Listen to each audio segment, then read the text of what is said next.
देखो चैप्टर हम लोग क्या बायोमॉलिक्यूल्स, क्लियर। चैप्टर जो आपका है क्या है 14 नंबर चैप्टर है, ऑर्गेनिक केमिस्ट्री का है। और इसमें क्या पढ़ना हम लोग को बायोमॉलिक्यूल्स में कार्बोहाइड्रेट्स, प्रोटीन और हम लोग को एमिनो एसिड और डीएनए और आरएनए के बारे में पढ़ना है। तो सबसे पहले आता है हम लोग का biomolecules. What is the biomolecules? The biological that those substances which are obtained from either plant or animals are known as biomolecules, clear। जिसमें macromolecules such as the carbohydrates, protein, lipids and amino acid, these are collectively known as the biomolecules। Biomolecules, the first number we are discussing, क्या है हम लोग का biomolecules में? Carbohydrates. कार्बो मतलब carbon को hydrate करना, हाइड्रेट, कार्बोहाइड्रेट्स। तो कार्बन को जब हम हाइड्रेट करते हैं तो उसे क्या बोलेंगे हम लोग? कार्बोहाइड्रेट्स बोलेंगे। तो देखो ये हमारा कार्बन हो गया। इसके लिए हम लोग जनरल फार्मूला यूज क्या करते हैं कार्बोहाइड्रेट्स के लिए? CnH2ON। अगर एग्जांपल में हम ले लेते हैं कार्बोहाइड्रेट्स का, तो पहला क्या हो जाएगा हम लोग के पास? ग्लूकोज हो जाएगा। दूसरा अगर हम लेते हैं तो क्या ले लेते हैं? राइबोज ले लेते हैं। उसके बाद हम क्या लेते हैं? सुक्रोज ले लेते हैं। अब इन सबको देखते हैं क्या इस फार्मूला को ओबे करता है। देखेंगे इसमें ग्लूकोज का फार्मूला C6H12O6 होता है। तो अगर मैंने C6 यहां रख दिया और H2O को घेरकर क्या कर दिया मैंने? यहां पर 6 कर दिया, तो फार्मूला क्या आया? C6H12O6। इस फार्मूला को ओबे किया ग्लूकोज ने, ठीक है। अब इस राइबोज को देखते हैं, तो राइबोज में क्या हो जाएगा? C5H2O and 5 and C5H10 and O5। ये भी इस फार्मूला को फॉलो कर लिया। फिर अगर हम सुक्रोज की बात करते हैं तो सुक्रोज में क्या होता है? 12 आपके कार्बन होते हैं। और फिर यहां पर देखते हैं लोग क्या, यहां पर हमने लिख दिया H2O और इसको क्या कर दिया? 12 से कर दिया। अब यहां पर देखो ये मोनोसैकराइड को ओबे कर रहा था। किसको ओबे कर रहा था यहाँ पर? मोनोसैकराइड को। लेकिन अब यहाँ पर क्या है? देखो यहाँ पर C12 और H कितना हो जा रहा है? 24 और O कितना हो जा रहा है? 12। लेकिन अगर ये दो मोनोसैकराइड जब कंबाइन करेगा तो उसमें से वाटर मॉलिक्यूल एलिमिनेट हो जाएगा। जब वाटर मॉलिक्यूल एलिमिनेट होगा तो इसमें से माइनस अगर H2O कर देते हैं तो क्या मिल जाएगा हम लोग को? C12H22 and O11, मतलब इसको ओबे कर रहा है, क्लियर है। बट क्या होता है कि समटाइम्स इस फार्मूला को एक और चीज ओबे कर लेता है, तो कोई कार्बोहाइड्रेट नहीं हो सकता है। जैसे एसिटिक एसिड को देखो CH3COOH, अगर मान लेते हैं हम लोग कि Cn और H2ON लिखते हैं तो इधर यहां पर हमने क्या यूज करना है? n के बदले हम लोगों ने 2 यूज कर दिया, तो H2O और इसका भी ट्वाइस कर दिया, तो हमें क्या मिल जाएगा? C2H4 और O2। देखो तो ये मॉलिक्यूलर फार्मूला किसका है? एसिटिक एसिड का। तो जरूरी नहीं कि जो इसको ओबे कर लेगा वो 100% ही कार्बोहाइड्रेट्स होगा, क्लियर है। बट ये आपके जनरली इस रूल को ओबे करता है, इस फार्मूला को ओबे करता है। कौन? आपका कार्बोहाइड्रेट्स। अब आइए हम लोग आगे बढ़ते हैं कि carbohydrates are further classified. Classification of carbohydrates में आते हैं। किसकी आएगी हम लोग बात? अब क्लासिफिकेशन ऑफ कार्बोहाइड्रेट्स। तो कार्बोहाइड्रेट्स को क्लासिफाई करते हैं, जैसे एनसीईआरटी को देखोगे तो उसमें लिखा हुआ है 2 पार्ट्स में, 2 ने 3 कर दिया है। उसने पहले क्या कर दिया है? उसने बोला है मोनोसैकराइड्स, मोनोसैकराइड्स, और दूसरा उसने लिखा है ऑलिगोसैकराइड, और तीसरा उसने दिया है पॉलीसैकराइड्स। तो देखो सबसे पहले हम लोग डिस्कस करेंगे मोनोसैकराइड्स के बारे में। तो कार्बोहाइड्रेट्स पहला डिवीजन किसमें आता है? यानी कार्बोहाइड्रेट का जो फर्स्ट पार्ट है, यानी फर्स्ट क्लासिफिकेशन करोगे तो किसमें जाएगा? वो मोनोसैकराइड्स में जाएगा। फिर दूसरा किसमें आएगा? ऑलिगोसैकराइड्स में आएगा, और तीसरा किसमें आ जाएगा? पॉलीसैकराइड्स में आएगा। देखो तो पहले अगर हम बात करते हैं किस चीज की? मोनोसैकराइड्स की। मोनो मतलब क्या होता है? एक, क्लियर। तो मोनोसैकराइड्स, देखो those carbohydrates which cannot further hydrolyze into simpler unit, clear। Simpler unit में उसे और नहीं तोड़ सकते, वो खुद एक सिंपल यूनिट है, सिंपलर यूनिट है, ठीक है। तो उसे क्या बोलना? आपको मोनोसैकराइड्स बोलना है। तो we can say here the monosaccharides are those carbohydrates which cannot further hydrolyze into simpler units called monosaccharides. Clear है? अब मोनोसैकेराइड्स के एग्जांपल क्या क्या हो जाएंगे? मोनोसैकेराइड का एग्जांपल हो जाएगा ग्लूकोज, दूसरा हो जाएगा फ्रुक्टोज, क्या हो जाएगा दूसरा? फ्रुक्टोज। तीसरा क्या हो जाएगा? ग्लैक्टोज, और फिर तीसरा क्या हो जाएगा? यहां चौथा राइबोज। ऐसे लगभग 20 आपके नॉन मोनोसैकेराइड है, जिसमें कॉमन आपके जो आपको पढ़ना है आपके, ठीक है। अब देखो इस सारे का जनरल फार्मूला क्या होता है? इसका होता है C6H12O6। इन तीनों का फार्मूला क्या होता है? C6H12O6 होता है। ये किसके हो गए? ग्लूकोज का हो गया, फ्रुक्टोज का हो गया और ग्लैक्टोज का हो गया। दूसरा राइबोज जो है ये भी आपका मोनोसैकेराइड्स है, लेकिन इसमें नंबर ऑफ कार्बन जो है वो कितना है? 5। कितना है? नंबर ऑफ कार्बन 5 है। तो यहां ध्यान देंगे, हम इसको लिखेंगे C5H10 and O5। ये किसका हो गया? राइबोज। ये भी आपका मोनोसैकेराइड्स हो गया। इसको और बांटोगे तो दो पार्ट्स में बट जाएगा, राइबोज और डीऑक्सीराइबोज। किसमें बट जाएगा? Ribose and deoxyribose. तो डीऑक्सीराइबोज होगा तो उसमें एक ऑक्सीजन और कम हो जाएगा। क्या हो जाएगा? कि उसमें एक ऑक्सीजन और भी कम हो जाएगा, क्योंकि 2 नंबर कार्बन से वहां पर ऑक्सीजन नहीं रहेगा, वहां से निकल चुका होगा, ठीक है। डीऑक्सीडाइज हो चुका रहेगा, वहां से ऑक्सीजन एलिमिनेट कर चुका रहेगा, इसलिए इसे क्या बोलते हैं हम लोग? डीऑक्सीराइबोज। क्लियर? नेक्स्ट अब आते हैं हम लोग ऑलिगोसैकेराइड। ऑलिगोसैकेराइड से पहले हम बात करते हैं, बुक तो आपने लिखता है एनसीईआरटी कि ऑलिगोसैकेराइड, लेकिन आपको यूज करना है डाइसैकेराइड। देखो डाइसैकेराइड्स में क्या होता है? डाइस क्लियर हो जा रहा है कि डाइसैकेराइड, देखो those carbohydrates which hydrolyze into 2 units of monosaccharides, those carbohydrates which hydrolyze into 2 units of monosaccharides are called disaccharides। जिसे डाइसैकेराइड जो आपको पढ़ना है वो डाइसैकेराइड पहला क्या हो जाएगा? सुक्रोज हो जाएगा। क्या हो जाएगा? सुक्रोज हो जाएगा। दूसरा क्या हो जाएगा? आपका माल्टोज हो जाएगा। तीसरा क्या हो जाएगा? लैक्टोज हो जाएगा। लैक्टोज को मिल्क शुगर भी कहा जाता है।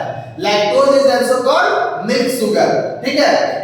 सुक्रोज हो गया, माल्टोज हो गया और क्या हो गया? लैक्टोज हो गया। ये तीनों आपको पढ़ना है। ये सब किसके एग्जांपल है? आपके डाइसैकेराइड्स के, ठीक है। तीसरा हम बांटते हैं oligosaccharides. Oligosaccharides are those carbohydrate which can hydrolyze into 3 to 10 units of monosaccharide। कितना आपका मोनोसैकेराइड देगा? ऑलिगोसैकेराइड्स जो होंगे जिसको हाइड्रोलाइज करोगे तो आपको कितना देगा? आपको 3 से लेकर, यानी बुक तो लिखता है 2 से लेकर आपके 10 यूनिट क्या देंगे? 10 यूनिट तक मोनोसैकेराइड्स प्रोवाइड करता है। क्लियर है? अब आते हैं लोग इसके बाद polysaccharides. Polysaccharides are those carbohydrates which on hydrolyze produce large number of more than 10 units of monosaccharides are called polysaccharides। Example क्या हो जाएगा आपका? उसका एग्जांपल हो जाएगा स्टार्च हो जाएगा, फिर क्या हो जाएगा? सेलुलोज हो जाएगा, ठीक है। एमाइलोज हो जाएगा, ये भी हो जाएगा, एमाइलोपेक्टिन भी हो जाएगा। These are the example of the polysaccharides। Clear? मतलब जिसमें टूटने के बाद आपके बहुत सारे यूनिट आपके मोनोसैकेराइड प्रोवाइड करता है, 10 से ज्यादा देता है, 10 से ज्यादा देता है, तो उसे क्या बोलना आपको? ऑलिगोसैकेराइड्स या पॉलीसैकेराइड्स बोलना है। अगर वो 10 तक देता है तो उसे बोलना ऑलिगोसैकेराइड। जो एक भी यूनिट नहीं तोड़ के देता है, वो सिंपल यूनिट में नहीं टूट सकता है, उसे क्या बोलना है? आपको मोनोसैकेराइड्स बोलना है। 2 में देगा उसे क्या बोलना है? डाइसैकेराइड देना है। 3 टूटे तो ट्राइसैकेराइड, ये सब ऑलिगोसैकेराइड्स के अंदर आ जाता है। क्लियर हो गया? अब हम लोग को जो पढ़ना है इसमें एनसीईआरटी को बहुत ज्यादा फोकस कीजिए। अब देखो इसके बाद बढ़ता है कि monosaccharides are further classified on the basis of number of carbon. अब मोनोसैकेराइड्स को बांटते हैं on the basis of number of carbon atom. किसके ऊपर बांटते हैं हम लोग?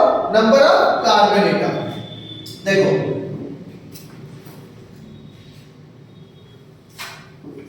अगर कोई भी मोनोसेक्राइड अगर उसमें मात्र 3 कंटेंट करके रखा है, 3 उसमें कार्बन है, तो उसे क्या बोलेंगे हम लोग, जोड़ेंगे ट्रायोज।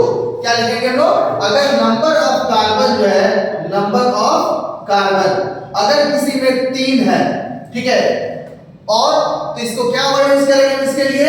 तो जनरल टर्म्स यूज करते हैं हम लोग इसके लिए। तो जनरल टर्म्स क्या हो जाएगा, यहां पर हम लिख देते हैं टर्म। क्या टर्म यूज करोगे? तो अगर उसमें टर्म यूज करोगे तो लिखोगे 3 के लिए क्या लिखते हो? ट्राई। और क्या लगाना है तुम? ओस, ओ एस ई, क्या हो जाएगा? ट्रायोस। अगर उसमें जो मेन फंक्शनल ग्रुप है, वो मेन फंक्शनल ग्रुप क्या हो जाए आपका? अल्डिहाइड हो जाए। अगर यहां पर क्या हो जाए? अल्डिहाइड हो जाए, या क्या हो जाए?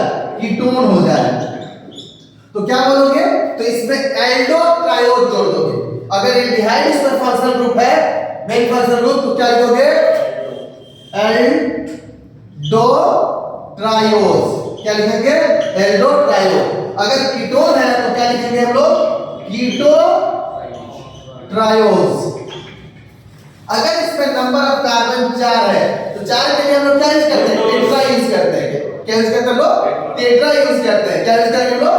तो क्या यूज करेंगे हम लोग? टेट्रोज। क्या लिखेंगे हम लोग इसके लिए? टेट्रोज। क्या लिखेंगे हम लोग इसके लिए? टेट्रोज। और ये क्या हो जाएगा? Aldo tetrose. और ये क्या हो जाएगा? कीटो टेट्रोज। इसी तरह 5 है तो पेंटोज हो जाएगा, 6 है तो हेक्सोज हो जाएगा, और 7 है तो क्या हो जाएगा? हेप्टोज हो जाएगा। कोई दिक्कत? अब इसके बाद आते हैं हम लोग ग्लूकोज की तरफ आते हैं। किसमें आते हैं हम लोग? अब इसमें हम लोग ग्लूकोज आते हैं। तो ग्लूकोज क्या है? ट्रायोज है या हेक्सोज है? हेक्सोज है। तो इसमें नंबर ऑफ कार्बन कितना है? 6 है। तो ग्लूकोज जो होता है, याद रखिएगा, सब 6 रहता है, तो क्या लिखेंगे हम लोग? हेक्सोज। क्या लिखेंगे हम लोग? हेक्सोज। और एल्डिहाइड होता है ग्लूकोज के अंदर, तो एल्डो हेक्सोज बोलेंगे इसको। क्या बोलेंगे इसको? Aldo hexose. जबकि 6 कार्बन के साथ क्या होता है? फ्रुक्टोज भी होता है। तो फ्रुक्टोज में क्या होता है? कीटोन होता है, तो उसको बोलेंगे हम लोग कीटो हेक्सोज। क्लियर हो गया? अब आगे बताते हैं इसको, ठीक है? अब देखिए, केवल हम लोग को पढ़ना है ग्लूकोज के बारे में। यहां से क्वेश्चन अब आएगा आज कल के एग्जाम, परसों के एग्जाम में आते हैं, ठीक है? देखो, पहले हम लोग बात करेंगे ग्लूकोज की। तो ग्लूकोज का फार्मूला क्या होता है? ग्लूकोज का का फार्मूला क्या होता है? C6H12O6 होता है। तो देखो, ग्लूकोज जो होता है वह क्या है? Polyhydroxy. Glucose is A polyhydroxy aldehyde. Polyhydroxy, या ये भी बोल दे कि पेंटाहाइड्रोक्सी अल्डिहाइड, तो गलत नहीं है, ठीक है? ग्लूकोज क्या होता है? पॉलीहाइड्रोक्सी एल्डिहाइड होता है। क्लियर हो गया? Which can not further hydrolyse, उसे और हाइड्रोलाइज नहीं कर सकते, because it is a monosaccharide. ये क्या है? मोनोसैकराइड। क्लियर है? तो ग्लूकोज का जो फार्मूला होता है वो क्या होता है? ग्लूकोज जब हम लिखेंगे तो ग्लूकोज का फार्मूला हो जाएगा C6H12O6। अब देखो, अब ग्लूकोज हो गया, अब इसको ऑब्टेन कहां से करते हो? कहां से तुम इसको प्रिपेयर करोगे? ठीक है? तो ग्लूकोज का प्रिपरेशन हम कहां से कर सकते हैं? तो देखो, जितने भी फ्रूट्स जो होते हैं, रिप होते हैं, तो रिप फ्रूट्स के अंदर क्या होता है? आपके ग्लूकोज ज्यादा होता है। दूसरा, ग्रेप्स बहुत बड़ा सोर्स है किसका? ग्लूकोज का, ठीक है? दूसरा, हम सुक्रोज से ऑब्टेन करते हैं। किससे ऑब्टेन करते हैं इसको? तो ऑब्टेन कैसे करेंगे? पहला तो जान लेना है कि ग्लूकोज है क्या। तो ग्लूकोज क्या है? ग्लूकोज जो ऑकर फ्रीली मिलता है, जैसे नेचर में फ्री भी ग्लूकोज एग्जिस्ट करता है। जैसे एग्जांपल क्या हो जाएगा? आपके ग्रेप्स हो जाएंगे, रिप ग्रेप्स हो जाएगा। दूसरा, आपका कंबाइंड स्टेट में भी होता है, तो उसका सोर्स क्या हो जाएगा? सुक्रोज हो जाएगा। क्या हो जाएगा उसका एग्जांपल? सुक्रोज हो जाएगा। तो पहले हम लोग ग्लूकोज देखिए। अब ग्लूकोज ऑब्टेन कैसे करेंगे? तो हम लोग कैसे ऑब्टेन करते हैं? केन शुगर से। किससे ऑब्टेन करते हैं हम लोग? या शुगर केन से ऑब्टेन कर सकते हैं। शुगर केन मतलब सुक्रोज हो गया। क्या बोलेंगे हम इसको? शुगर केन से हम क्या ऑब्टेन करेंगे? सुक्रोज। अब देखो, सुक्रोज इसमें क्या होता है फार्मूला? सुक्रोज बोलते हैं हम लोग, शुगर केन को क्या बोलते हैं? सुक्रोज ही बोलते हैं। तो सुक्रोज जो होगा C C12H22O11। जब इसको हाइड्रोलाइज किया जाता है एसिडिक मीडियम में, ठीक है, तो यह इन्वर्टेड एंजाइम के प्रेजेंस में तो ये टूट जाता है किसमें अंदर, ग्लूकोज एंड फ्रुक्टोज में, यानी इक्वल यूनिट देता है आपका, दो मोनोसैकेराइड देता है, एक देता है ग्लूकोज C6H12O6 प्लस C6H12O6, ये ग्लूकोज हो गया और ये क्या हो जाएगा इसके अंदर, दूसरा क्या हो जाएगा, फ्रुक्टोज हो जाएगा।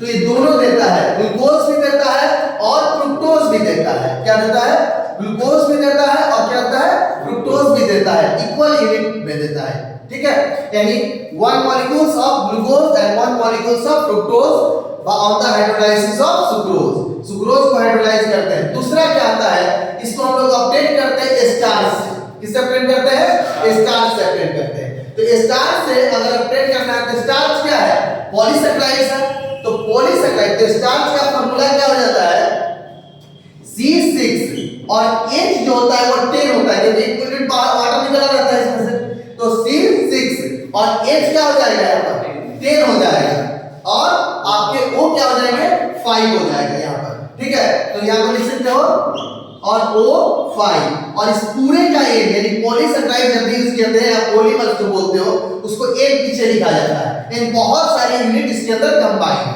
अब यहाँ पर जब इसको हाइड्रोलाइज करेंगे तो हमें n मॉलिक्यूल्स ऑफ वाटर चाहिए, तो n मॉलिक्यूल से जब इसको हाइड्रोलाइज करते हैं वाटर में, एक बार हाइड्रोलाइज करोगे तो ये क्या देगा, NC6H12O6, यानी क्या दे देगा आपको, ग्लूकोज दे देगा, ठीक है। तो स्टार्च और hydrolysis give alpha D glucose दे देता है, क्या देता है, अल्फा डी ग्लूकोज देता है। स्टार्च के अंदर जो भी होते हैं अल्फा डी ग्लूकोज ही होता है, ठीक है। तो ऑन हाइड्रोलाइसिस क्या दिया आपको, ये ग्लूकोज दे दिया, ठीक है। तो ये दो सोर्स आसानी से ऑब्टेन करते हैं, सुक्रोज से, तो सुक्रोज को हाइड्रोलाइज करोगे तो क्या देगा, ग्लूकोज देगा और साथ में क्या देगा, फ्रुक्टोज देगा। और स्टार्च को, इसको स्टार्च को अगर हाइड्रोलाइज करते हो तो क्या देता है तुमको, ग्लूकोज देता है। क्लियर हो गया, ये किससे हो गया, हम लोग को डाइसैकेराइड से अपडेट किए, पहला वाला डाइसैकेराइड और दूसरा वाला क्या हो गया आपका पॉलीसैकेराइड से अपडेट हुआ। कोई क्वेश्चन, चलिए आगे बढ़े।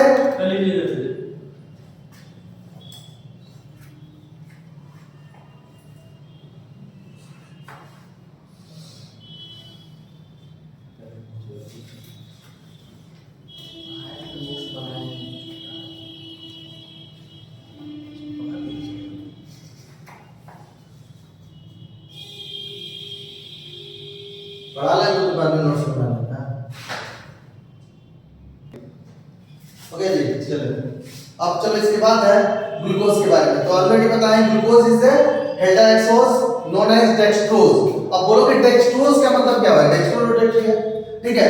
तो ग्लूकोज जो है क्या हुआ, अभी बताया थे ग्लूकोज में 6 कार्बन है, तो 6 कार्बन है तो क्या बोलोगे, हेक्सोज बोलोगे।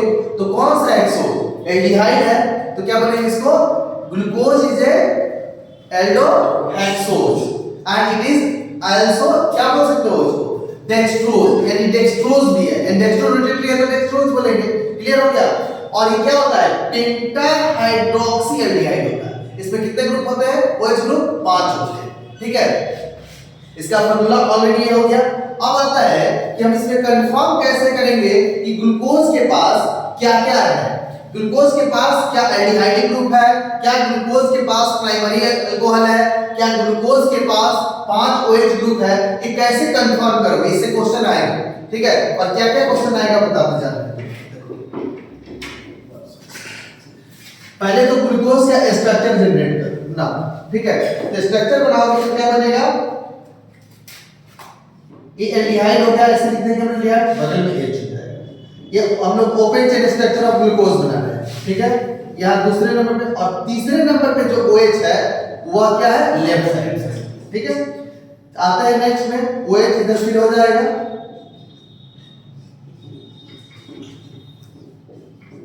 और इस लास्ट वाले पे OH क्या हो जाएगा, नीचे है और 2, मतलब ये जो कार्बन है वो क्या है, प्राइमरी कार्बन है, तो इससे जुड़ने वाला अल्कोहल क्या है, प्राइमरी अल्कोहल है। बाकी जितने अल्कोहल ग्रुप है वो सब क्या है, सेकेंडरी अल्कोहल है। यहां पर कौन है, एल्डिहाइड है, ठीक है।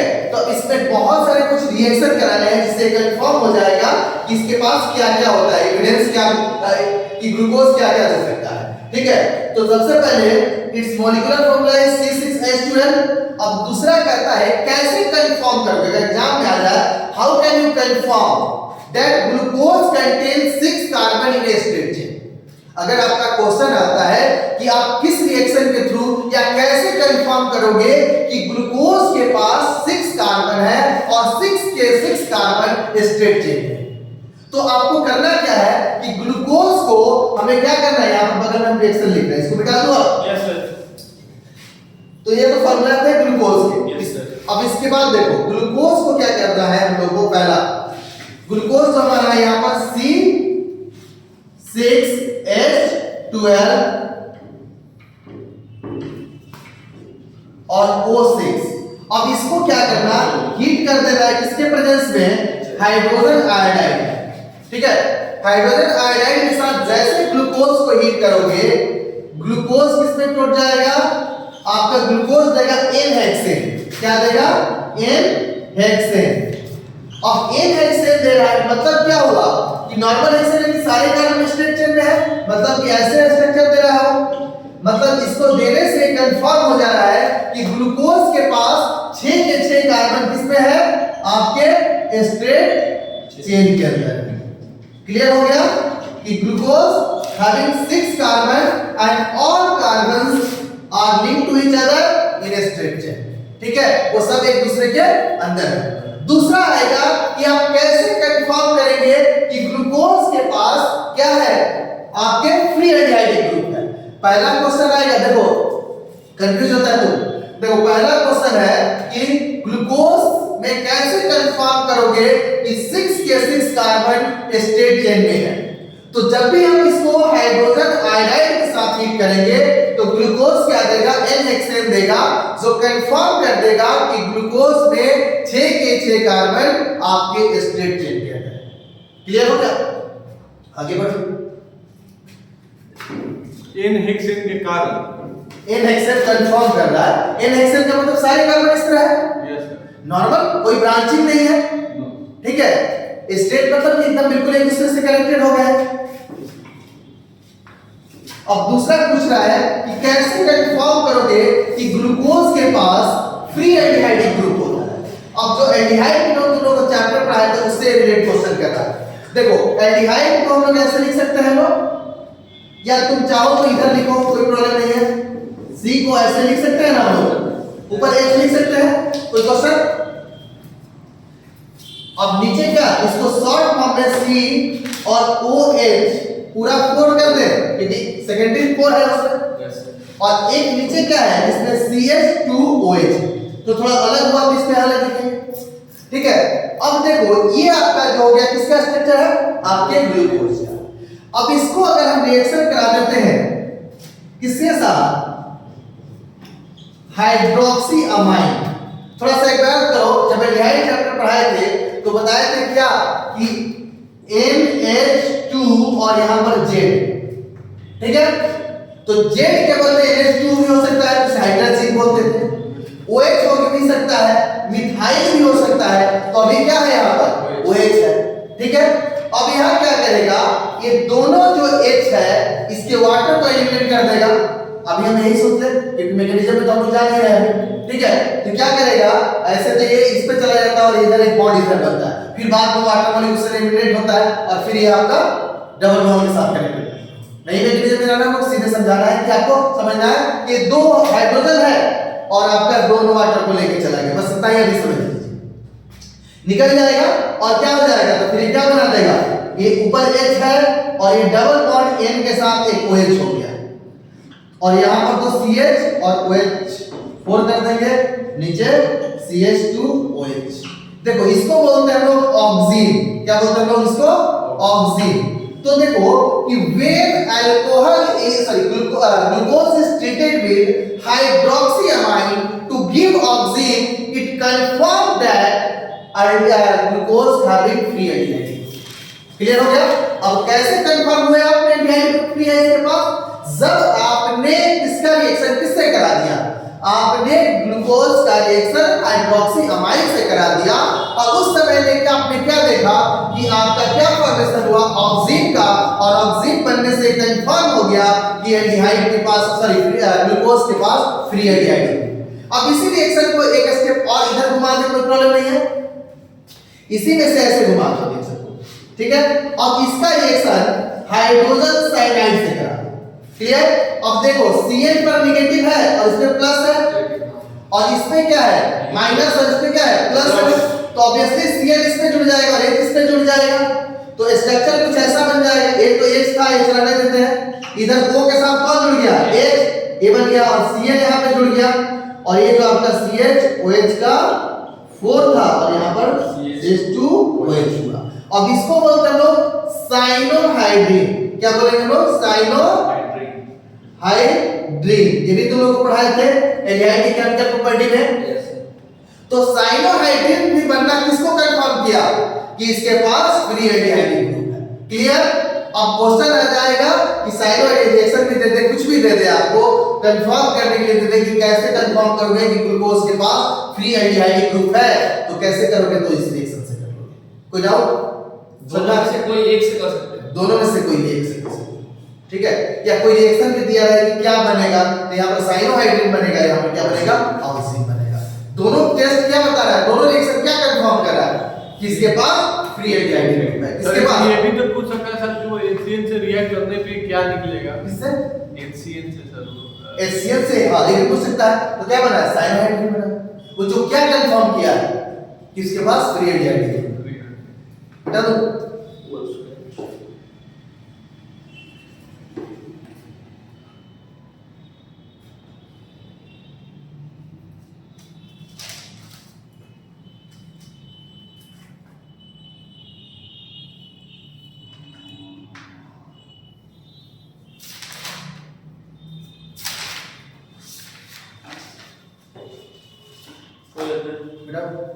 देखो नेक्स्ट, अब फिर आता है कि ग्लूकोज को अगर हम क्या करते हैं कोई ऑक्सीडाइजिंग एजेंट देते हैं। देखो माइल्ड ऑक्सीडाइजिंग एजेंट जैसे ब्रोमीन वाटर है, माइल्ड ऑक्सीडाइजिंग है ना ब्रोमीन वाटर, तो देखो इसके पास एक फ्री एल्डिहाइड ग्रुप है, तो एल्डिहाइड क्या होता है स्टेरिक हिंड्रेंस उतना नहीं जनरेट कर पाता है, क्योंकि उसके बगल में कौन होता है H होता है, छोटा सा एटम होता है, तो स्टेरिक हिंड्रेंस कम होता है, इसकी रिएक्टिविटी ज्यादा होती है, ठीक है। तो माइल्ड ऑक्सीडाइजिंग एजेंट भी इसको क्या कर देता है ऑक्सीडाइज कर देता है, ठीक है। तो यहां पर अगर हमने क्या रखा है, इसको ऐसे लिख सकते हैं ना हम लोग OH, या इसको CHO भी लिख सकते हो। अगर हमने इसको mild oxidizing agent like bromine water से रिएक्शन करा दे, किससे करते हैं हम लोग ब्रोमीन वाटर से, तो ब्रोमीन वाटर क्या कर देगा एल्डिहाइड को ऑक्सीडाइज कर देगा, किसमें कार्बोक्सिलिक एसिड। फिर भी ये भी कंफर्म किसको किया एल्डिहाइड को किया, ठीक है। तो ये बदल जाएगा COOH में और CH, और इसको बोलते हैं हम लोग ग्लूकोनिक एसिड। क्या बोलेंगे हम लोग ग्लूकोनिक एसिड। अगर ब्रोमीन वाटर से इसको ट्रीट किए तो क्या हो जाएगा, ये माइल्ड ऑक्सीडाइजिंग एजेंट है, इसको ऑक्सीडाइज कर देगा किसके अंदर, बोलो ग्लूकोनिक एसिड, जो फिर वही कंफर्म किया किसके पास है। अब करता क्या है कि इसको और इसको दोनों को direct oxidizing agent, strong oxidizing agent like nitric acid से ट्रीट कर देते हैं दोनों। सर मतलब ये सारा स्टेप में तो यही बताया पूछा जा रहा है कि कैसे उसको प्रूफ करना है, ठीक है। अब नाइट्रिक एसिड जब ट्रीट करोगे तो नाइट्रिक एसिड से जैसे ट्रीट करेंगे दोनों को, तो दोनों क्या हो जाएगा, इसके पास प्राइमरी अल्कोहल है, इसके पास क्या है, तो ये दोनों एक बार में ही दोनों कन्वर्ट हो जाएंगे, स्ट्रॉन्ग है, इसको भी ऑक्सीडाइज कर देगा, इसको भी कर देगा, ठीक है। और इसमें ये बचा हुआ है उसको भी कर देगा, कौन है आपका नाइट्रिक एसिड, क्योंकि तो ऑलरेडी ऑक्सीडाइज्ड है।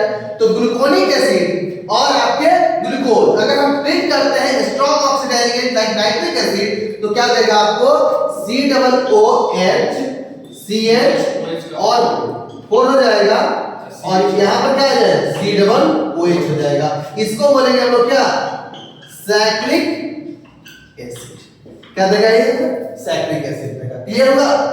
ग्लूकोज को या ग्लूकोनिक एसिड को स्ट्रॉन्ग ऑक्सीडाइजेशन से डायरेक्ट ट्रीट करेंगे तो ग्लूकोज डायरेक्ट ग्लूकोनिक एसिड बनेगा, ग्लूकोज जो है वो डायरेक्ट साइक्लिक एसिड बनेगा और ग्लूकोनिक एसिड भी डायरेक्ट आकर बनेगा, ठीक है। और कोई माइल्ड ऑक्सीडाइजिंग एजेंट देंगे तो किसमें कन्वर्ट हो जाएगा, किसमें, ग्लूकोनिक एसिड, ठीक है। कोई क्वेश्चन?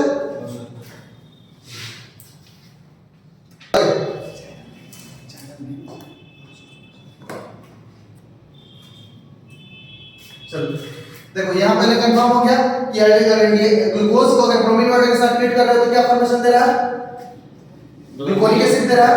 और ग्लूकोनिक एसिड को अगर strong oxidizing agent like nitric acid के साथ ट्रीट कर रहे हैं तो क्या दे रहा है, साइक्लिक एसिड। और हम ग्लूकोज को डायरेक्ट अगर नाइट्रिक एसिड से ट्रीट कर रहे हैं तो क्या दे रहा है, साइक्लिक एसिड दे रहा है। क्लियर हो गया? अब इसके बाद है कि ग्लूकोज के पास 5 आपके हाइड्रोक्सी ग्रुप है, कैसे कंफर्म करोगे? तो देखो ग्लूकोज को अगर हम ट्रीट करते हैं एसिटिक एनहाइड्राइड से, एनहाइड्रस एसिटिक एनहाइड्राइड से, तो क्या देता है, पेंटा एसीटेट देता है। क्या देता है, ग्लूकोज पेंटा एसीटेट देता है, जो कंफर्म कर देता है। देखो यहां पर आपका एल्डिहाइड ग्रुप हो गया और इधर आपके 5 आपके क्या 4 आपके H और यहां पर OH ग्रुप है, 4 है, और यहां पर एक आपके प्राइमरी अल्कोहल ग्रुप है। जब इसको हम लोग ट्रीट करते हैं किससे, एसिटिक एनहाइड्राइड से, किससे ट्रीट करते हैं, एसिटिक एनहाइड्राइड से, तो ये क्या करेगा, इसमें से COH हट जाएगा और उसके बदले CO रिड्यूस हो जाएगा इससे, ठीक है। तो अगर इसको थोड़ा ओपन करके बनाते हैं तो देखो ये बन जाएगा, इसको शॉर्ट फॉर्म में CHO लिख देता हूं। और ये क्या करता है कि C है, इसका O है क्योंकि H तो इधर है ये आपका, ठीक है। और ये क्या हो जाएगा, O कनेक्ट हुआ इसका O, और इधर से आपका क्या है, कार्बन ऑक्सीजन के साथ ये डबल बॉन्ड ऐसा होता है, ठीक है। तो ये आपका कनेक्ट हो जा रहा है किसके थ्रू, यहां पर CO और CH3। अब एक 4 है तो क्या हो जाएगा, 4 यहां पर डाल देंगे हम लोग, और एक सेम ग्रुप यहां पर भी नीचे जनरेट होगा, CO और ये आपका CH3। तो क्या हुआ, 4 यहां पर हुआ, 4 यहां पर और ये यहां पर है, तो 5 हुए, तो 5 एसीटेट ग्रुप बना। क्या है, एसीटेट है, ठीक है। तो ये बोलता है पेंटा एसीटेट फॉर्मेशन होती है, जो ये कंफर्म करता है कि ग्लूकोज के पास क्या है, आपके 5 OH ग्रुप है। कंफर्म हो गया कि having the 5 hydroxyl group in A glucose, ठीक है। इसलिए हम लोग कहते हैं glucose is A penta hydroxy aldehyde. Clear है, पेंटा हाइड्रोक्सी एल्डिहाइड। अब इस सेक्शन में भी कंफर्म कर दिया, अब कोई क्वेश्चन नहीं है। नेक्स्ट आइए, तो पेंटा एसीटेट भी कंफर्म हो गया। अब इसके बाद बताया था कि उसके बाद ऑक्सीडेशन करेंगे तो क्या बन रहा था, साइक्लिक एसिड और आपके ग्लूकोनिक एसिड। अब मैं सारे को कंबाइन एक बार रिएक्शन लिख रहा हूं जिसमें से आपके कल परसों क्वेश्चन आ जाएगा एग्जाम, ठीक है। देखो एक सर्कल बना के इस क्वेश्चन को याद कर लो कि कैसे आपको कंफर्म करना है। इस केवल इस रिएक्शन से 100% है कि ये क्वेश्चन आना ही आना है। जैसे देखो यहां ये मान लो कि ग्लूकोज है आपका C6,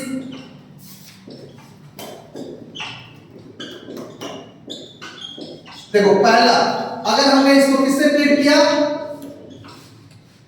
हाइड्रोक्सी अमाइन से। Yes sir. अगर हमने इसको किया हाइड्रोजन आयोडाइड से। अगर मैंने इसको ट्रीट किया किससे, हाइड्रोजन साइनाइड से, ठीक। अगर मैंने इसको ट्रीट किया किसके साथ, ब्रोमीन वाटर से। अगर मैंने इसको ट्रीट किया किससे, HNO3 से।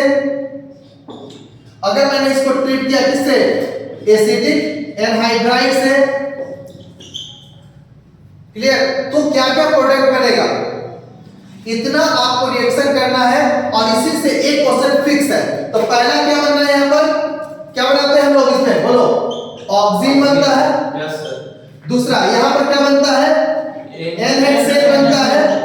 यहां पर क्या बनता है सर, साइनो हाइड्रीन बनता है। यहां पर क्या बन रहा है, ग्लूकोज पेंटा एसीटेट बन रहा है। क्या बन रहा है, ग्लूकोज पेंटा एसीटेट का फॉर्मेशन हो रहा है। यहां पर किसकी फॉर्मेशन हो रही है, साइक्लिक एसिड की फॉर्मेशन हो रही है। साइक्लिक एसिड बन रहा है। यहां पर क्या बन रहा है, ब्रोमीन वाटर है।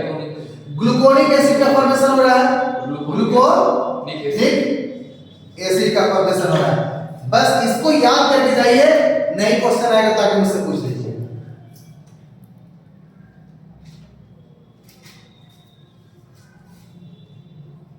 फॉर्मूला तो लिखोगे ना सारे का?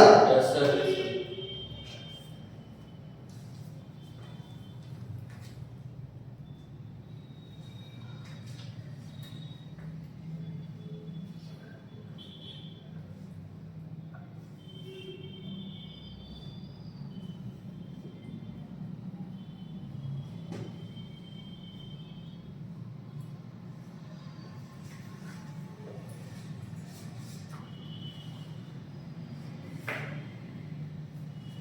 कहीं ज्यादा डिब्बा होगा।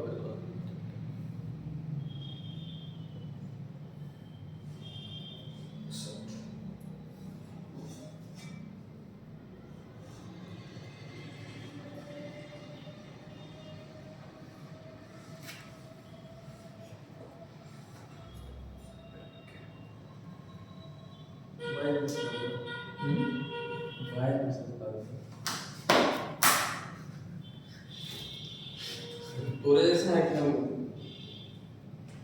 छोड़ो नहीं बोलेंगे। कॉल लिया मगर कॉल लिया पढ़ने मतलब अरे फोन नहीं किया है सब रिकॉर्ड हो गया क्या क्या बचाना है।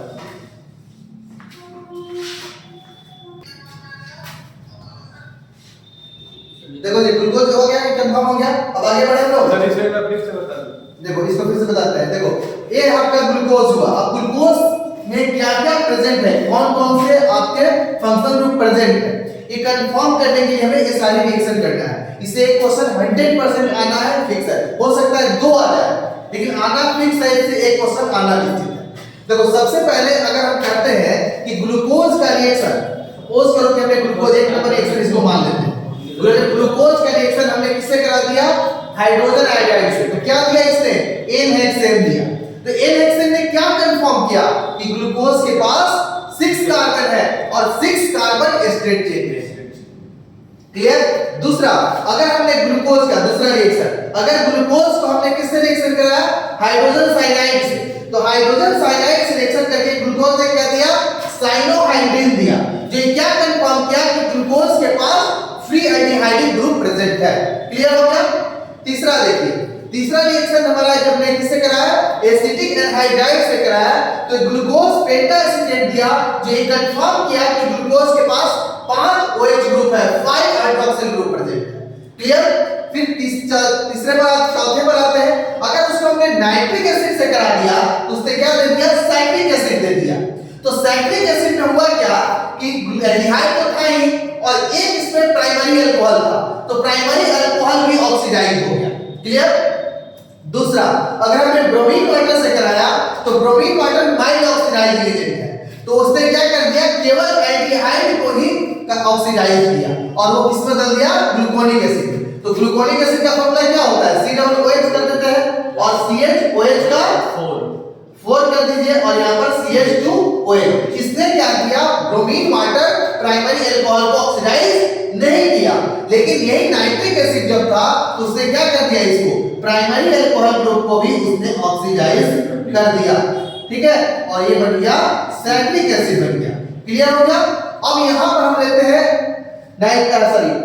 क्या बोलते हैं इसको? हाइड्रोक्सी अमाइन बोलते हैं। तो हाइड्रोक्सी अमाइन के साथ ट्रीट किया तो क्या बना दिया? इससे ऑक्सीजन बना दिया। ऑक्सीजन का फॉर्मूला सब पता है तुमको? इधर हमारा H का H रह जाएगा, O के साथ H हो जाएगा और इधर क्या हो जाएगा हम लोग का? सॉरी ऑक्सीजन का बनाया यहां पर NH हो जाएगा और OH यहां हो जाएगा और ये आपका CHOH का 4 और यहां पर CH2OH हो जाएगा। तो ये क्या बन गया? ऑक्सीजन बन गया। तो ऑक्सीजन ने भी क्या कंफर्म किया कि इसके पास 6 क्या है? सॉरी फ्री एल्डिहाइड ग्रुप है। क्लियर हो गया? बता दूं? Yes sir. कंफर्म हो गया? इस सेक्शन में कोई दिक्कत नहीं ना हो रहा है? अब थोड़ा सा एनसीईआरटी को लाइन को बुक खोल के पढ़ना होगा आप लोगों को जाकर, क्योंकि उसमें कुछ लाइन है उसको मैं समझा रहा हूं, लाइन बुक से ही देखना। ठीक है, क्योंकि जाकर इसको बुक को पढ़िएगा आसानी समझ में आ जाएगा। देखो ग्लूकोज को हम लोग एक्चुअल बोलना क्या चाहिए आपको, डी ग्लूकोज बोलते हैं, करेक्टली क्या है, डी ग्लूकोज बोलते हैं। तो डी यहाँ पर क्या बता रहा है, तो डी यहाँ पर डेक्स्ट्रो और लिवो से कोई रिलेशन नहीं रख रहा है। यहाँ पर जो डी है उसका रिलेशन डेक्स्ट्रो और लिवो से नहीं है। कहते हैं एक लाइन में पढ़ रहा है ग्लूकोज एंजाइम का कि glucose is correctly named as D plus glucose. D before the name of glucose represent the configuration where the plus represent the dextrorotatory nature. Mind it. अगर मैं यहाँ पर लिखता हूँ कि D और प्लस D ग्लूकोज अगर लिखता हूँ मैं यहाँ पर, तो ये इसका ध्यान दीजिएगा कि यहाँ पर D का रिलेशन डेक्स्ट्रो या लिवो से नहीं है। यह D कॉन्फ़िगरेशन को रिप्रेजेंट करता है जो कहाँ से लिया गया है, ग्लाइसरॉल्डिहाइड से लिया गया है। बट यहाँ पर जो प्लस है उसका मीनिंग है कि वो डेक्स्ट्रोरोटेटरी है। क्लियर है, यानी अगर प्लस और माइनस आता है तो ये डेक्स्ट्रो के लिए होता है और ये लिवो के लिए होता है। बट यहाँ पर डी और एल का कोई मीनिंग नहीं है, किसके लिए, लिवो और डेक्स्ट्रोरोटेटरी के लिए। ये कॉन्फ़िगरेशन को रिप्रेजेंट करता है जो कहां से लिया गया है, ग्लाइसरॉल्डिहाइड से लिया गया है। जैसे एग्जांपल दिखाते हैं, देखो ग्लाइसरॉल्डिहाइड में उसके कॉन्फ़िगरेशन को देखो, ये हो गया एल्डिहाइड और यहां पर अगर OH ग्रुप अगर इधर साइड में है, किस साइड में है, राइट हैंड साइड में है, तो इसको डी कॉन्फ़िगरेशन कहते हैं लोग। क्लियर हुआ, इसको क्या बोलेंगे, डी कॉन्फ़िगरेशन। अगर आपका ए पार्ट अगर OH ग्रुप अगर लेफ्ट की तरफ है तो इसको एल कॉन्फ़िगरेशन कहते हैं। अब बताओ मुझे, ग्लूकोज या फ्रुक्टोज का स्ट्रक्चर हम जनरेट कर रहे थे तो उसमें हम लोग क्या देख रहे थे कि उसमें दोनों तरफ ही क्या हो रहा था,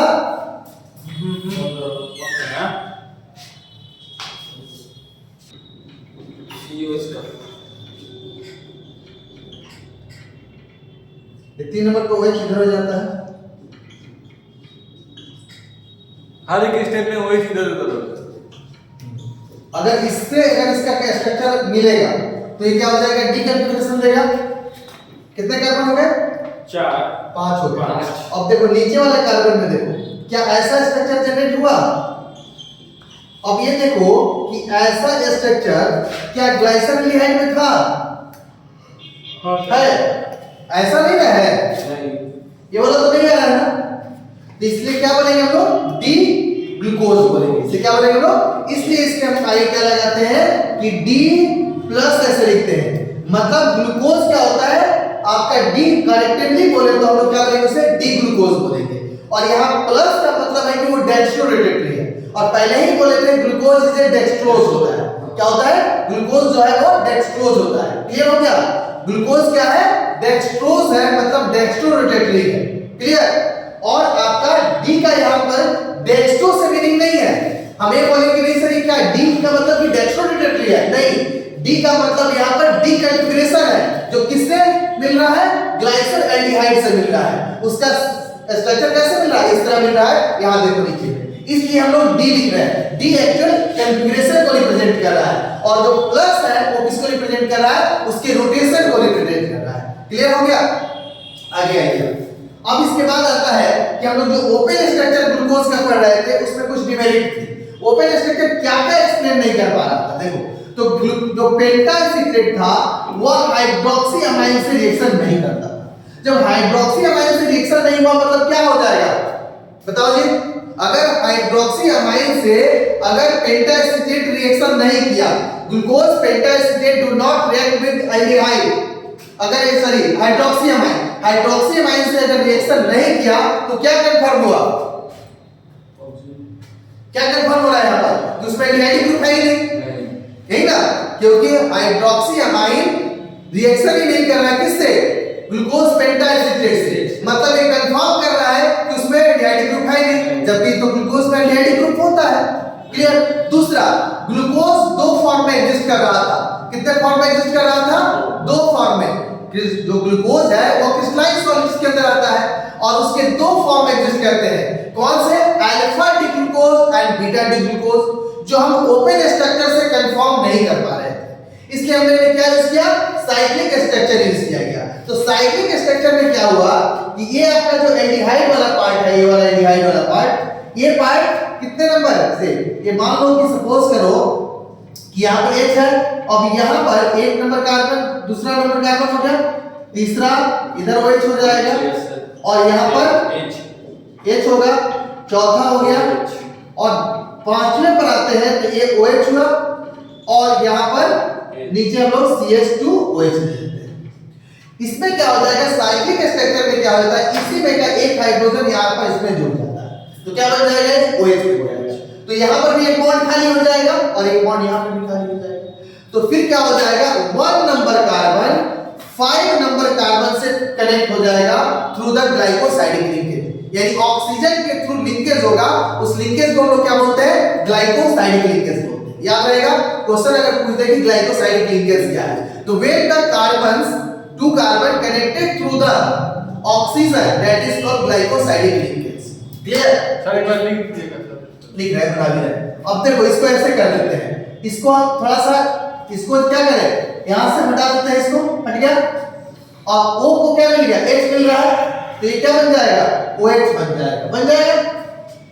और यहां से बॉन्ड हट गया, यही H आकर इसमें मिला, अब यहां पर खाली हो गया, तो ये ऐसे कनेक्ट कर दे हम एक दूसरे से, O के यहां ला दे, सर वो H को ऊपर भेजती है सर, वो OH है ना, उसमें का H यहां से जो निकाले वहां पर दे दिए, OH बन गया।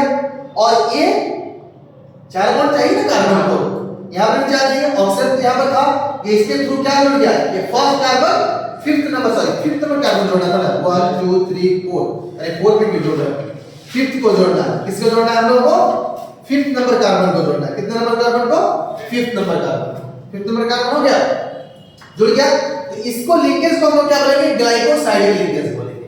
अगर अब देखो ये किधर है, लेफ्ट या राइट, राइट, OH अगर लेफ्ट है, यहाँ OH किधर है, लेफ्ट है, तो ये क्या हो जाएगा, बीटा डी ग्लूकोज, क्या हो जाएगा, क्योंकि D तो इसको रिप्रेजेंट कर रहा है ना, B तो इसको रिप्रेजेंट कर रहा है, क्या है, सॉरी D, ठीक है। तो अब आता है, इसको क्या बोलेंगे हम लोग, बीटा ग्लूकोज बोलेंगे, इसको क्या बोलेंगे लोग, बीटा ग्लूकोज।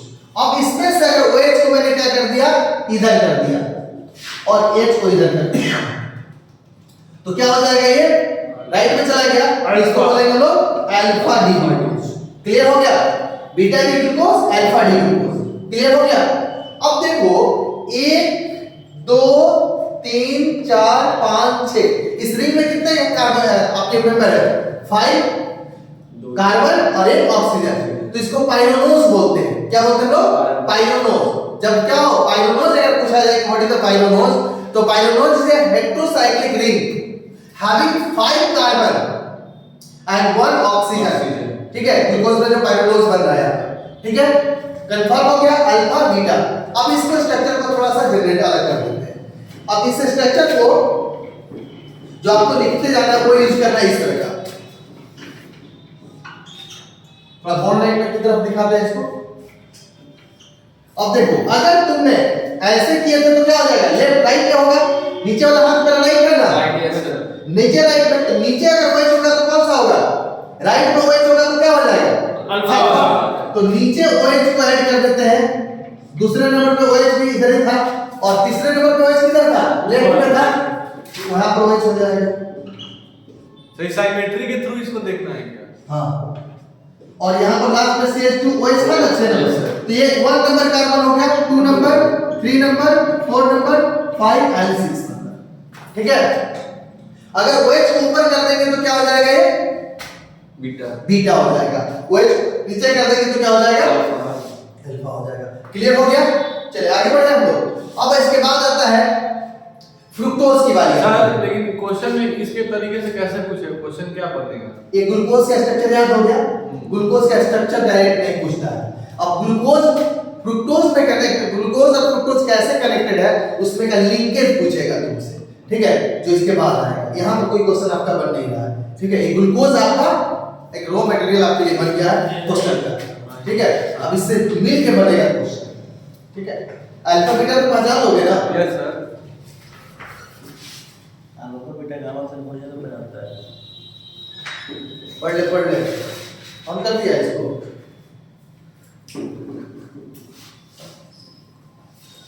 अब देखो अब ग्लूकोज की बारी आती है।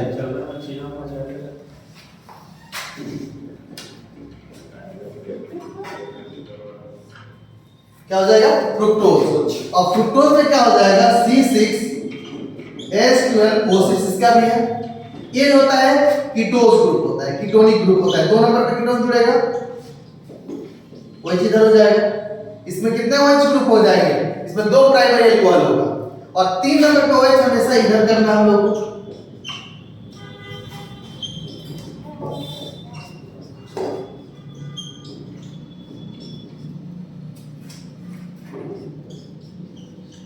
देखो तो ग्लूकोज में भी ऐसा ही कॉन्फ़िगरेशन आ रहा है डी वाला, ये भी डी फ्रुक्टोज हो जाएगा। ये हो गया ओपन चेन स्ट्रक्चर, ठीक है। अब इसका साइक्लिक फॉर्म बनाएंगे तो इसका 5 नंबर कार्बन है जो इसमें 2 नंबर कार्बन और 5 नंबर कार्बन कनेक्ट होगा इसके थ्रू ग्लाइकोसाइडिक लिंकेज, ठीक है। तो अगर इसको हम ऐसे लिख देते हैं कि CH2OH इधर हो गया और इसमें OH जुड़ेगा तो क्या हो जाएगा, OH बन जाएगा और इसके थ्रू यहां पर कनेक्ट करो 3 नंबर कार्बन हो जाएगा यहां पर।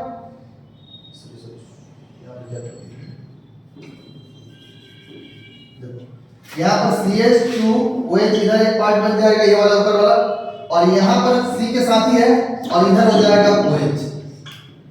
Cl ये 3 नंबर पे OH इधर हो जाएगा, 1 नंबर 2 नंबर 3 नंबर हो गया।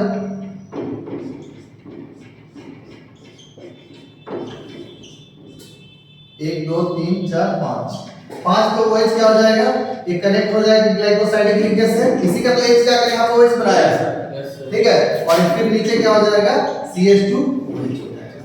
ये क्या हो जाएंगे 5 मेंबर्ड हो जाएगा, 4 कार्बन। तो इसको फ्यूरानोज बोलेंगे, फ्यूरन स्ट्रक्चर देगा। क्या देगा स्ट्रक्चर, तो याद रखिएगा ग्लूकोज क्या देता है, पाइरोनोज देता है, आयरन स्ट्रक्चर देता है। फ्रुक्टोज क्या देता है, फ्यूरन देता है, याद रहेगा।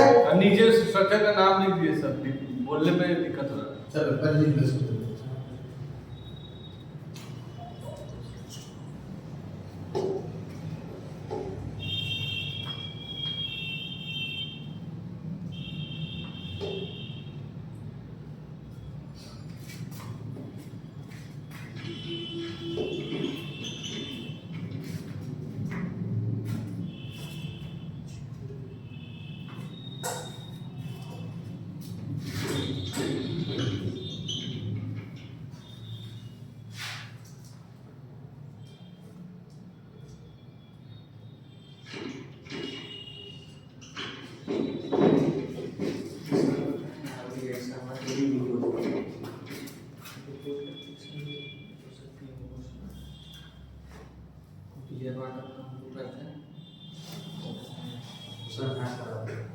क्वेश्चन आप बताएं वो क्या क्वेश्चन है।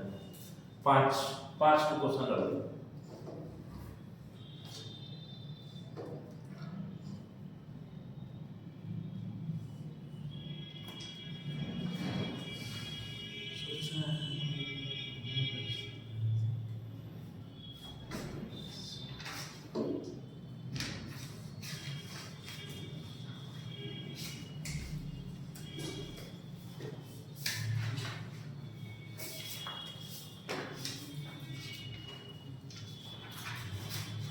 स्पीड बढ़ाइए। फ्रुक्टोज हो गया। अब इसका स्ट्रक्चर बनाएं। फ्रुक्टोफ्यूरानोज बनाएगा, ठीक है। और ऊपर वाला क्या बनाएगा, ग्लूकोज पाइरोनोज बनाएगा, ठीक है। ग्लूकोज जो होता है वो क्या हो जाता है,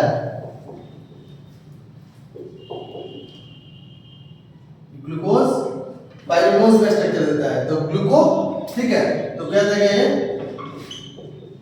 ग्लूको पाइरोनोज, ठीक है। बिठा दो।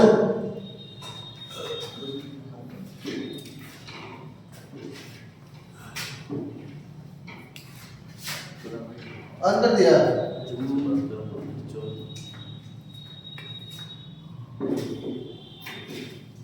It's all right. चलो नेक्स्ट देखो। अब जो टॉपिक है ग्लूकोज का स्ट्रक्चर देखो। तो ग्लूकोज का स्ट्रक्चर क्या हो जाएगा, 5 मेंबर वाला हो जाएगा।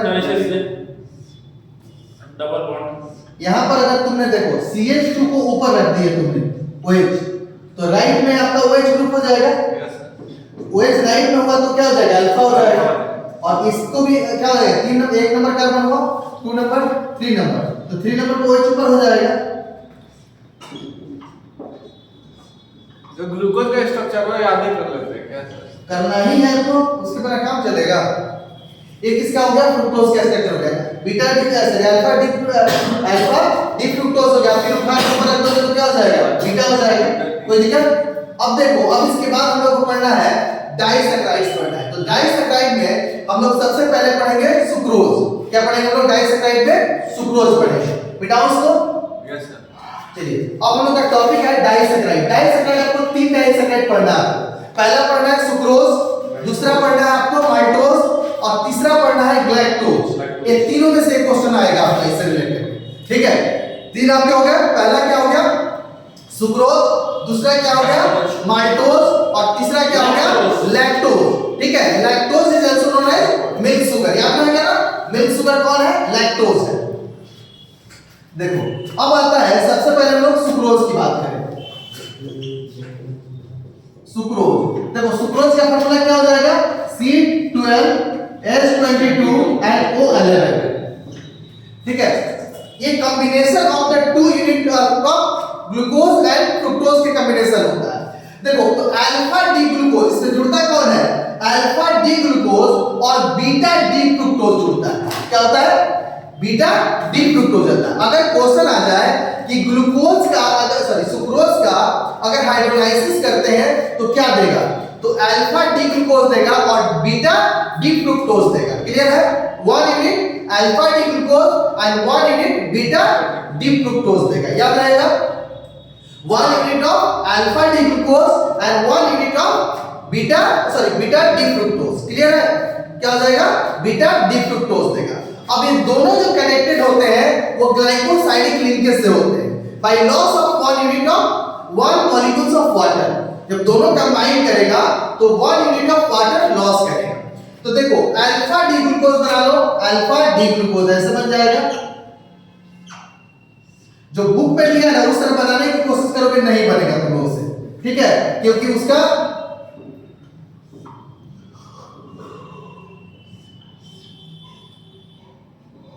यहाँ पर क्या होगा ना, अल्फा, अल्फा मतलब नीचे हो जाएगा H ऊपर।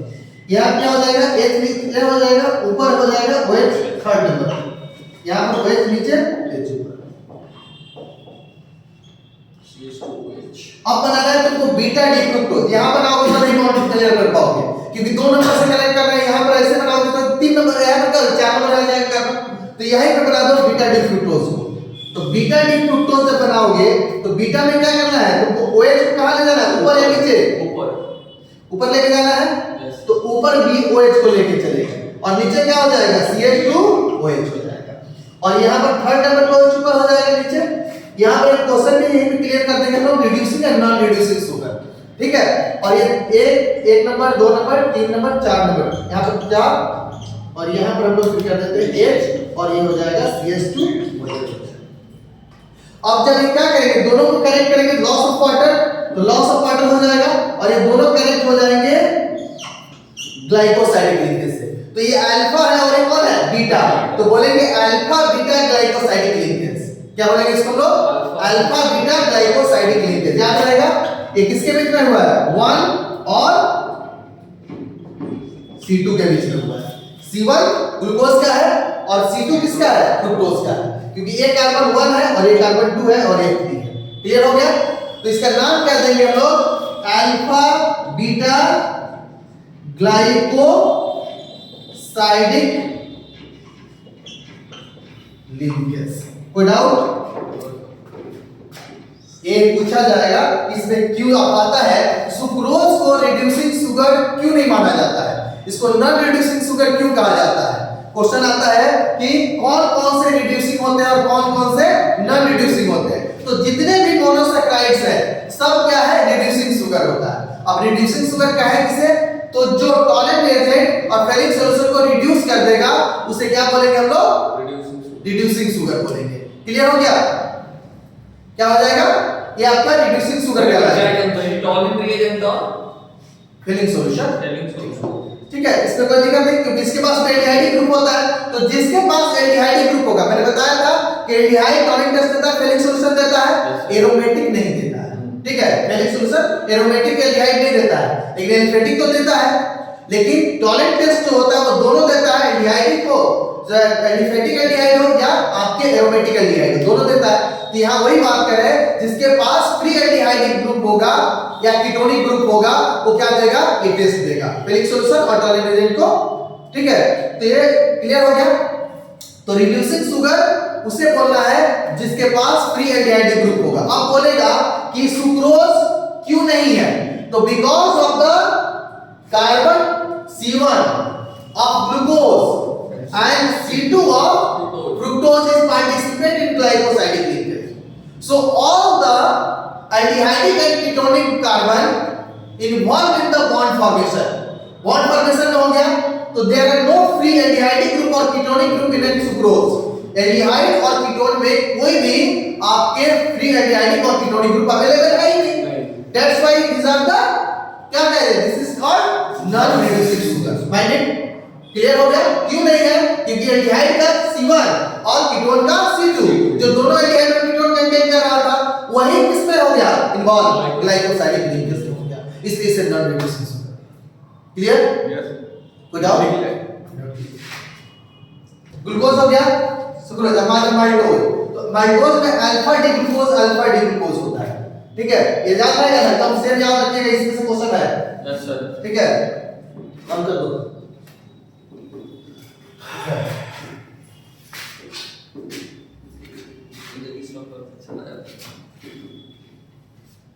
अभी तो डीएनए बाकी है तुम लोग का। डीएनए, हां, अभी इसके B बाद of सर supply अब आता है माल्टोज।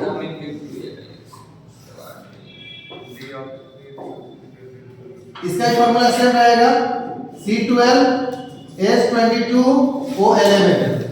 अब ये कहता है किससे मिलकर बना होता है, अल्फा डी ग्लूकोज और अल्फा डी ग्लूकोज से मिलकर बना होता है। 2 units of alpha D glucose. Alpha D glucose हो गया। Yes sir.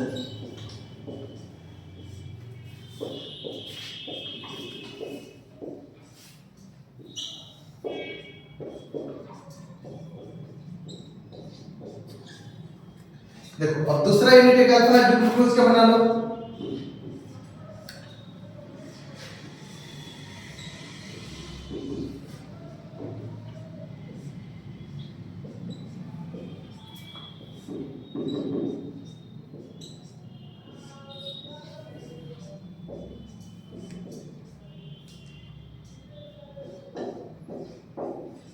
अब ये क्या करेगा कि ये कार्बन कितना नंबर है, ये 1 नंबर, 2 नंबर, 3 नंबर और ये 4 नंबर, और ये कितना है 1 2।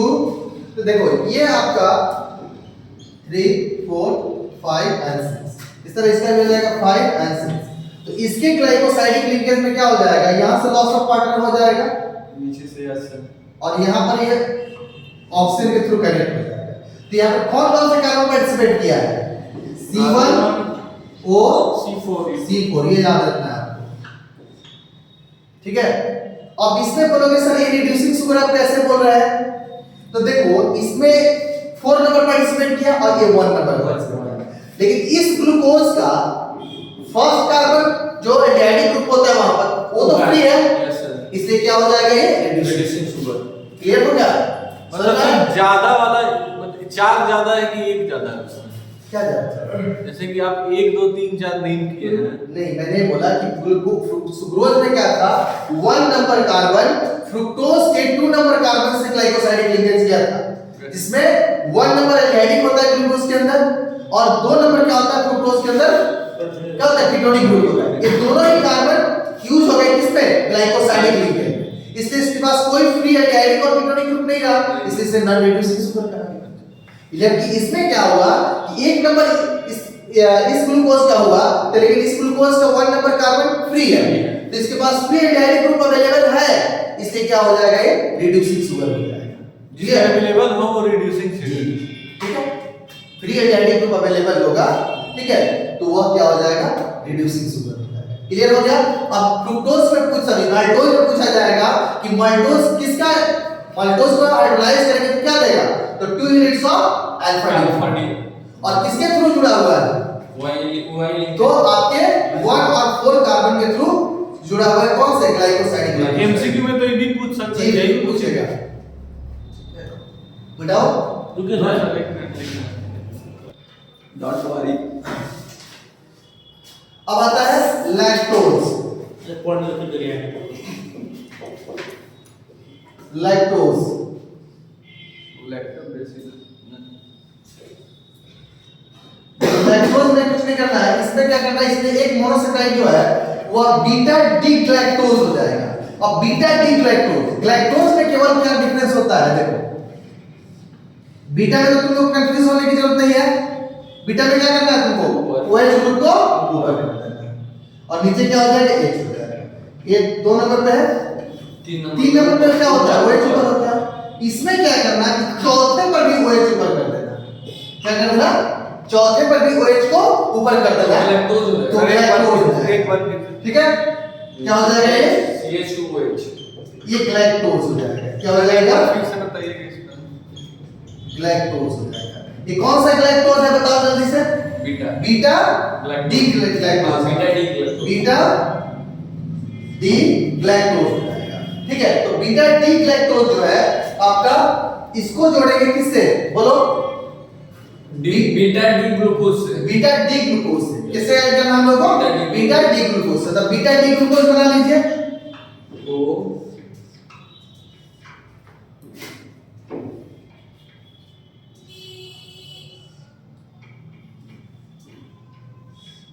तो बीटा मतलब ऊपर चला जाएगा, OH इसमें भी तो वो OH ऊपर है। अच्छा बीटा में ऊपर ही ना होता है। हाँ कहाँ कर रहे हैं सर, ये अल्फा बनाना चाहिए तो आपको सर, आप इसको बीटा ही से बना लीजिए बोले। अब क्या करेगा, ये 1 और 4 से कनेक्ट हो जाएगा। ये 4 नंबर कार्बन है, कितना नंबर 1, अब दोनों कनेक्ट हो जाएगा किससे, दोनों ऐसे कनेक्ट हो जाएंगे ग्लाइकोसाइड से। ठीक है, ये कौन है, बीटा डी ग्लूकोज। डी। अब देखो इसमें भी 3 एल्डिहाइड ग्रुप है, इसलिए भी ये भी क्या हो जाएगा, रिड्यूसिंग शुगर होगा। ठीक है, ये भी क्या हो जाएगा, रिड्यूसिंग शुगर हो जाएगा। कोई क्वेश्चन, आगे बढ़े, हो गया। अब देखो अब आते हैं हम लोग स्टार्च में। अब पॉलीसेकेराइड के अंदर आते हैं।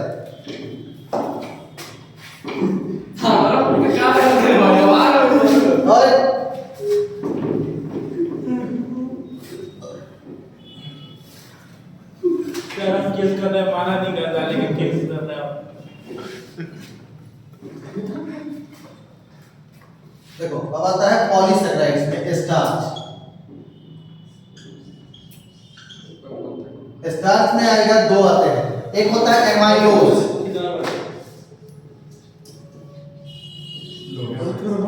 जो कितना कंटेंट करता है, देखो एमाइलोज जो होता है वो लगभग क्या करता है, ये वाटर सोल्यूबल होता है। एमाइलोज जो होता है वाटर सोल्यूबल होता है और इसमें लगभग आपके 15 to 20% क्या होता है, स्टार्च होता है, स्टार्च। ठीक है, जबकि क्या होता है दूसरा जो होता है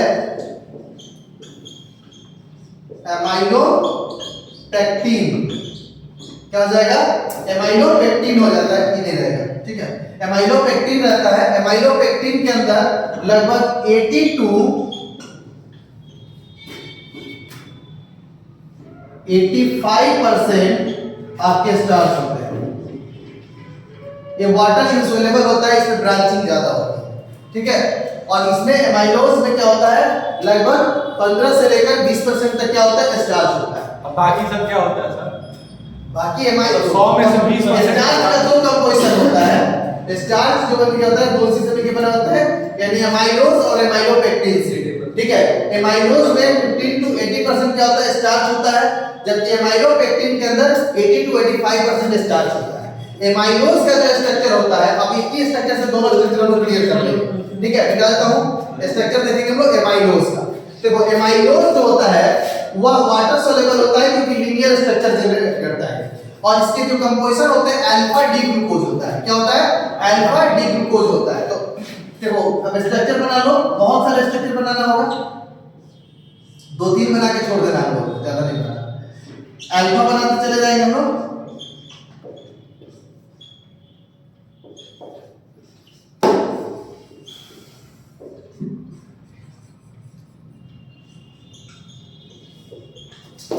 दूसरा इलेक्ट्रॉन बना लोगे।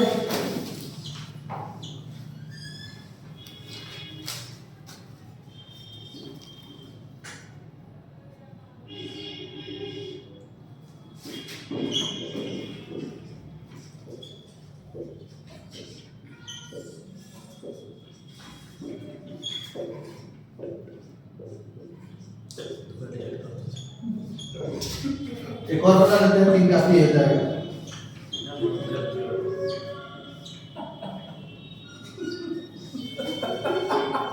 पढ़ लो बहुत वार्निंग कर रहा है अभी से। नहीं तो परसों एग्जाम में पता चला रोते मिलोगे। सर ये नहीं पड़ेगा ना सर, स्टोरी लगा दीजिएगा पूरी तुरंत। आज हम लगा के आपको मेंशन करेंगे। मेंशन नहीं हमको मेंशन करना है, ठीक है? पागल है क्या? ध्यान रखो।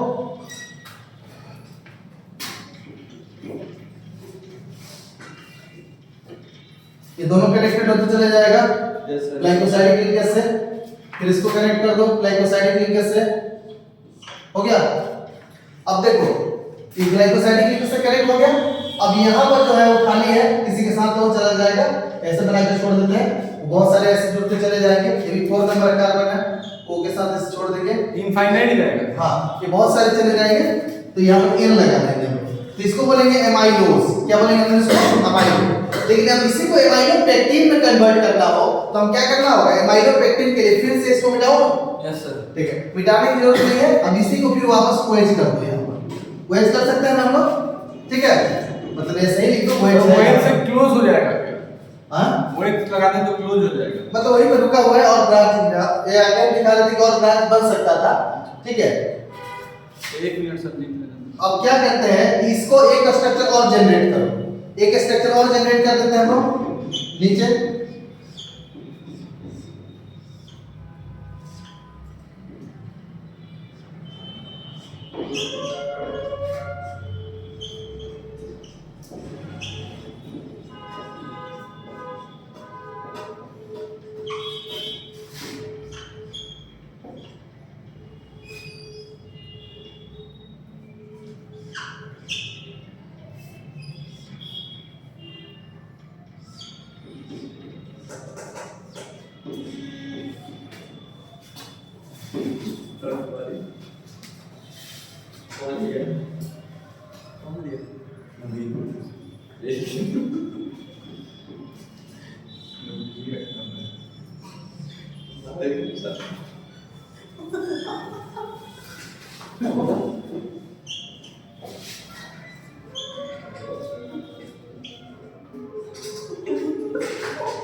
क्या सोच है रे तेरी?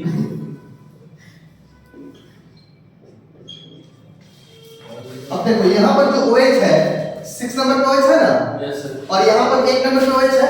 अब इस दोनों को कनेक्ट कर दो ग्लाइकोसाइडिक लिंकेज से। क्या हो गया? यहाँ पर C1 किससे कनेक्ट हो रहा है? ऑक्सीजन तो C6 से ब्रांचिंग हो गया। तो इसको बोलेंगे एमाइलोपेक्टिन बोलेंगे। इसको क्या बोलना आपको? एमाइलोपेक्टिन हो जाएगा। क्लियर? और केवल एक लीनियर स्ट्रक्चर है तो क्या बनाएगा तुम्हारा? एमाइलोज। और जो ब्रांचिंग हो जाएगा तो क्या हो जाएगा? एमाइलोपेक्टिन। तो ये वाटर इनसॉल्युबल हो जाएगा। क्लियर? मतलब वाटर से सॉल्युबल हो जाएगा। या वाटर इनसॉल्युबल है, मतलब पानी में डिजॉल्व नहीं करेगा। एमाइलोज वाटर सॉल्युबल है क्योंकि ब्रांचिंग नहीं है उसमें। ठीक है, इसमें स्टार्च की कितने का स्टार्च कितना कंटेंट कर रहा है? 80 to 85%, जबकि एमाइलोज कंटेंट कर रहा है 15 to 20% करता है। क्लियर हो गया? कोई क्वेश्चन? ये क्या हो गया सर? एमाइलोपेक्टिन का स्ट्रक्चर हो गया।